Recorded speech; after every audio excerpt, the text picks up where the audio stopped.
월삭 기도회 예배 때 결론에 드렸던 말씀입니다. 상황은 내 뜻대로 안 되는 경우가 많지만 그 상황에 대한 반응은 내가 충분히 말씀 안에서, 기도 안에서 믿음으로 반응할 수 있습니다. 바울과 실라가 전도하다가 감옥에 갇혔지만 얼마나 힘들고 억울했겠습니까? 그렇지만 반응을 어떻게 보였죠? 한밤중에 일어나서 기도하고 찬송했다. 그랬더니 감옥문이 열리고 간수가 회개하는 일이 있었다고 말씀하고 있습니다. 반응을 잘 선택하는 사람이 그리스도인들입니다. 상황을 내가 만들 수는 없습니다. 물론 이제 본인이 잘 이렇게 잘 선택해 가면서 살면 좋은 상황들이 또 만들어질 수는 있겠지요. 그러나 전도에서 있는 말씀처럼 우리의 인생 가운데는 시기와 우연이 임한다고 되어 있습니다. 시기와 우연. 내가 할 수 없는 영역들이 있다는 거죠. 그러나 그때마다 반응을 믿음으로, 말씀으로 보여야 됩니다. 따라서 합시다. 믿음으로, 말씀으로 반응하자. 오늘은 5장부터 역대하 5장부터 8장입니다. 5장은 솔로몬이 이제 성전을 완공한 다음에 언약궤를 성전으로 옮기는 내용입니다. 여호와의 영광이 성전에 가득했다고 기록하고 있습니다. 이때 언약궤 안에는 모세의 10계명 두 돌판만 있었다고 5장 10절에 기록을 하고 있습니다. 아론의 쌍난 지팡이 만나 항아리는 어디로 갔는지 그런 얘기는 하지는 않습니다. 어쨌든 모세의 10계명 두 돌판만 있었다 기록하고 있고요. 6장으로 넘어가면 이제 성전도 지었고 또 언약궤도 성전 안에 들어왔고 솔로몬이 회중들을 축복합니다. 그리고 솔로몬이 하나님 앞에 기도하는 내용이 나오고요. 7장으로 넘어가면 성전 봉헌식을 합니다. 예배당 다 짓고 이제 하나님 앞에 봉헌식을 올려드리는 거죠. 우리 교회는 아직 봉헌식을 못했습니다. 우리 해외 선교에 예배당 2개씩 짓는 것은 이제 봉헌식을 했는데 우리 교회는 아직 못했죠. 왜냐하면 아직 빚이 남아 있어서 한 5년, 4.5년 정도 지나면 이런 형태로 나가면 다 이제 빚을 갚게 될 것입니다. 이때 밤에 성전 봉헌식을 마치고 그 밤에 하나님께서 솔로몬에게 다시 나타나십니다. 두 번째거든요. 솔로몬이 하나님께서 언제 솔로몬에게 나타나셨죠? 1000번째 예물 드리고 다 마쳤을 때. 그만큼 하나님 앞에 기도하는 것 중요하다는 의미겠죠. 그 다음에 성전을 다 마치고 봉헌식을 마치고 그 밤에 꿈에 1000번째 드렸을 때도 꿈에 나타나신 겁니다. 그런데 성전 봉헌식을 마칠 때도 꿈에 하나님께서 나타나셨다. 8장으로 넘어가면 솔로몬의 업적이 나옵니다. 솔로몬의 업적은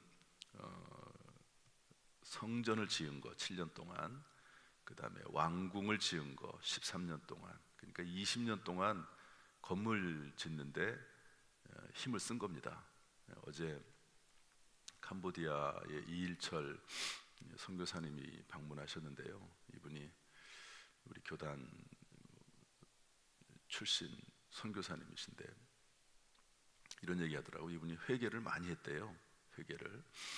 왜 그런가 그랬더니 본인은 이 선교라고 하는 것은 이렇게 어디든지 하나님께서 가는 대로 복음을 전하고 예수를 믿는 사람들을 찾아내고 영혼을 구원하는 것이 전부다이고 가장 중요하다고 생각을 했다. 그런데 이분이 어떤 얘기를 하냐면 예배당을 짓는 것이 중요하다, 성전을 짓는 것이 중요하다는 것을 깨달았다. 그러면서 그것을 깨닫고 나서 하나님 앞에 회개했다 이렇게 얘기하는데요. 왜냐하면 전도에서 성도들이 만들어지면 그 구심점이 있어야 되는데, 그렇기 위해서는 뭐 솔로몬의 왕궁처럼 또 솔로몬의 성궁처럼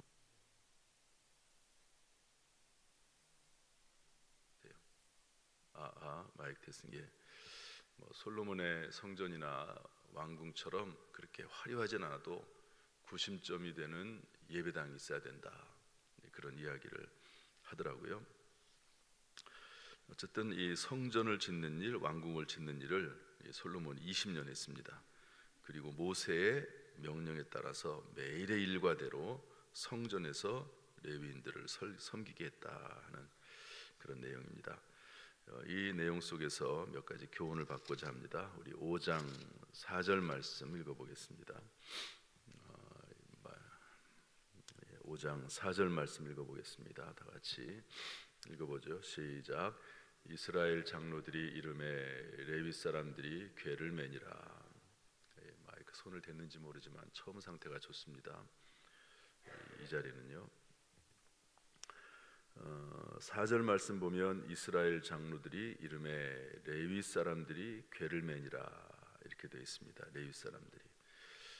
이 이야기는 우리가 그 이전 이야기를 좀 알아야 되는데요. 레위 사람들이 이전에 다윗이 하나님의 법궤를 가지고 올 때 레위 사람들이 궤를 매지 않고 세수레에 싣고 왔습니다. 그런데 이게 그것이 흔들리면서 우사라고 하는 사람이 만졌다가 즉사했거든요. 그래서 이때 솔로몬은요, 물론 다윗이 그때도 나중에 깨닫고 법궤를 다윗의 왕궁에 가져올 때 레위인들이 매게 했거든요. 그런데 그것을 솔로몬이 기억하고 있는 겁니다. 그래서 레위 사람들이 궤를 매게 했다. 이것은 실수를 반복하지 않았다 하는 그런 의미라고 볼 수 있습니다. 왜 실수했습니까? 영적 지식에 무지해서, 부주의해서, 몰라서 그런 실수를 했는데요. 따라서 우리는 영적 실수를 반복하지 않기 위해서 성경을 듣고 읽고 배워서 영적 지식을 알고 실천해야 합니다. 여러분, 이제 하와는 선악과를 따먹었잖아요. 그런데 하나님의 말씀을 잘 몰랐습니다. 그래서 뱀이 이 선악과를 따먹으면 죽는다고 했냐, 하나님이 죽는다고 했냐 그랬더니 그렇게 확신 있게 얘기를 못하잖아요. 죽을까 하노라, 혹시 죽을지 모른다고 얘기했다. 이렇게 하나님의 말씀을 잘 몰라요. 하나님 말씀에 대해서 확신이 없습니다. 성경에 배우고 확신한 일에 거하라고 했는데 확신이 없는 거죠. 그래서 하와는 말씀을 잘 몰라서 범죄한 거고, 아담은요 말씀을 알았습니다. 하나님께 직접 들었기 때문에. 그러니까 물론 이제 말씀을 알아도 불순종할 때가 있습니다. 그런 경우야 뭐 거기에 따른 또 결과가 있겠죠. 근데 어쨌든 몰라서 실수할 때도 있는 것입니다. 늘 우리가 하나님의 말씀을 듣고 읽고 배워서 영적 말씀으로 채우고 실수하지 않는, 늘 말씀 가운데 깨어 살아가는 저와 여러분 될 수 있기를 주님의 이름으로 축복합니다. 6장 13절 말씀 읽어보겠습니다. 6장 13절 말씀 다 같이 읽어보죠. 시작. 솔로몬이 일찍이 노스로 대를 만들었으니 길이가 5규빗이요 너비가 5규빗이요 높이가 3규빗이라. 뜰 가운데에 두었더니 그가 그 위에 서서 이스라엘의 모든 회중 앞에서 무릎을 꿇고 하늘을 향하여 손을 펴고. 성전을 완공한 다음에 하나님 앞에 솔로몬이 기도하거든요. 그런데요, 잘 좀 봅시다. 16절 말씀 앞부분만 읽어보겠습니다. 시작. 이스라엘의 하나님 여호와여, 주께서 주의 종 내 아버지 다윗에게 말씀하시기를. 거기까지요. 말씀 따릅시다. 말씀하시기를. 그리고 16절 뒷부분에 가면 이제 다윗을 위하여 그 허락하신 말씀을 지키시옵소서.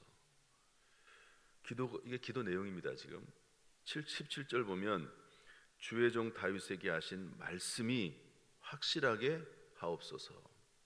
그 다음 20절도 보면 주께서 전에 말씀하시기를 내 이름을 거기에 두리라, 성전에 두리라. 그러니까 하나님 앞에 기도하는데요, 솔로몬이 철저히 이전에 하나님이 하셨던 그 말씀을 붙잡고 기도합니다. 아주 철저하게 솔로몬의 기도의 모든 내용들이 하나님 말씀 붙잡고, 그러니까 하나님 뭐 이렇게 해주세요, 저렇게 해주세요, 그런 간구를 드리죠 하나님 앞에. 그런데 말씀에 근거해서 하나님 앞에 기도하는 것을 볼 수가 있습니다. 말씀에 따라 기도하는 것이 가장 확실하고 강력한 기도입니다. 말씀 붙잡고. 그래서 하나님의 말씀을 모르면 강력한 기도를 드릴 수가 없습니다. 그래서 말씀을 또 묵상하고 확신하고 말씀 붙잡고 기도해야 되는 것이죠.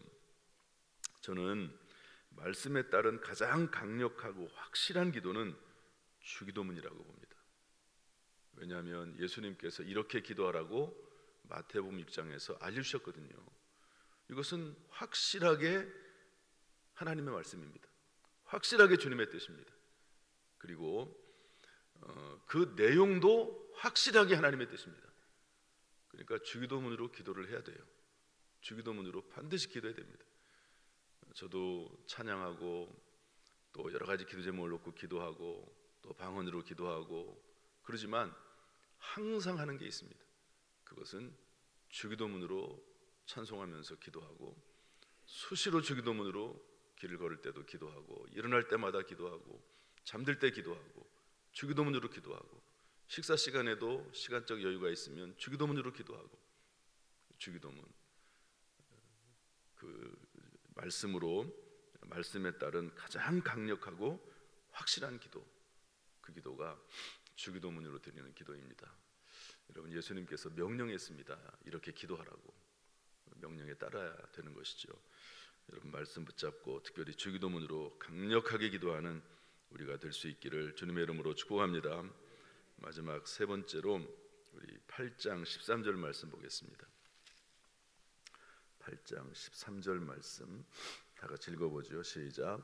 모세의 명령을 따라 매일의 일과대로 안식일과 초하루와 정한 절기 곧 1년의 세 절기 무교절과 칠칠절과 초막절을 드렸더라.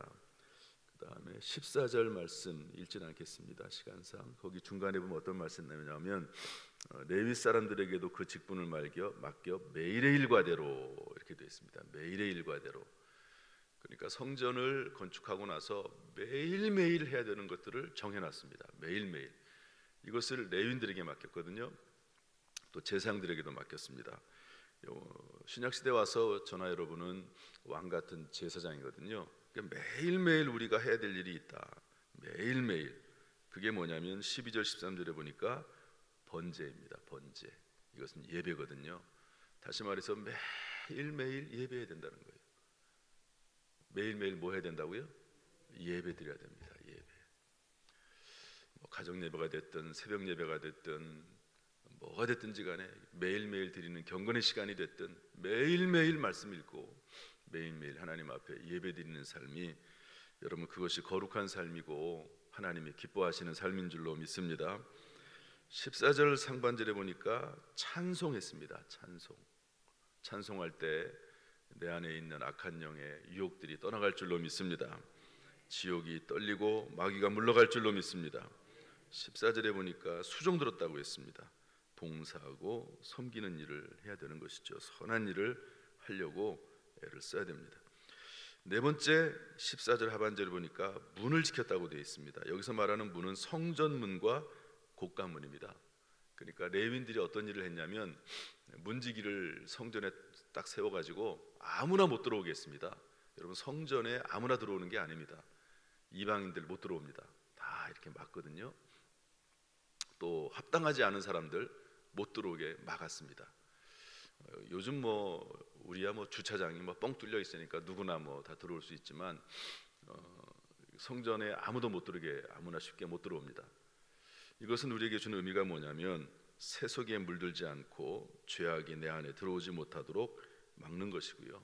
성전 양식을 늘 간직하고 지키고 보호하는 것, 우리 예배당 안에 주의 사역을 감당할 수 있는 성전 양식, 곡간문을 지키게 되어 있거든요. 레위인들이 그런 것들을 잘 우리가 풍성하게 할 뿐만 아니라 잘 지켜야 된다 하는 그런 말씀도 가지고 있습니다. 오늘도 매일매일 이 새벽에 나와서 기도하는 성도들의 간절한 기도를 하나님이 들어서 사용하시기를 주님의 이름으로 축복합니다. 매일매일 찬송이 끊어지지 않아서 악한 영 사탄 마귀가 틈타지 못하고 떠나갈 수 있기를 주님의 이름으로 축복합니다. 오늘도 우리의 심령의 문을 지켜서 주 안에서 승리하기를 주님의 이름으로 축원합니다. 축원합니다. 기도하겠습니다.